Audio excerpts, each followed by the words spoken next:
Follow these steps to install V-Series sectional trim indicators where field door preparation is required. The example shown demonstrates a thumb turn by cylinder function, although the process for other functions will be similar. Before installing the indicators, verify they are handed correctly and confirm the indicator rotates smoothly.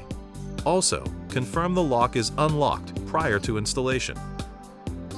With the mortise lock installed, slide the template guide into the control hub on the side where the indicator will be used. Slide the indicator template over the template guide.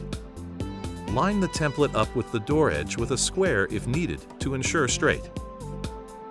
Mark the 4 holes. Remove the template and guide.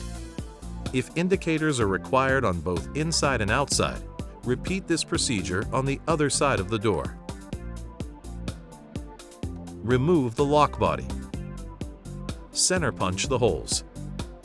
Next, drill out the 4 marked holes on each side of the door using a 3/32 inch bit.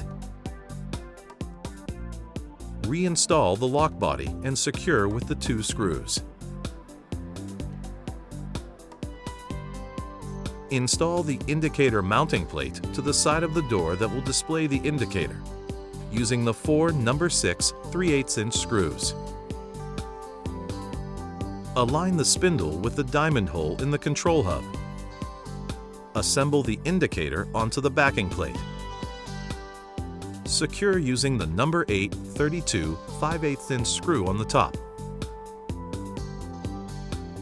and the number 8 32 3/8 inch screw on the bottom. Check the operation of the indicator. If the lock function requires an indicator on both sides of the door, install the second indicator mounting plate to the other side of the door using the 4 number 6 3/8 inch screws. Align the spindle with the diamond hole in the control hub. Assemble the indicator onto the backing plate. Secure using the number 8 32 5/8 inch screw on the top and the number 8 32 3/8 inch screw on the bottom. Next, thread the cylinder into the lock until it's flush with the escutcheon surface. Pull the key slightly out of the cylinder to help thread into the lock body. Check the operation of the indicator. Finish the installation by tightening the cylinder clamp screw.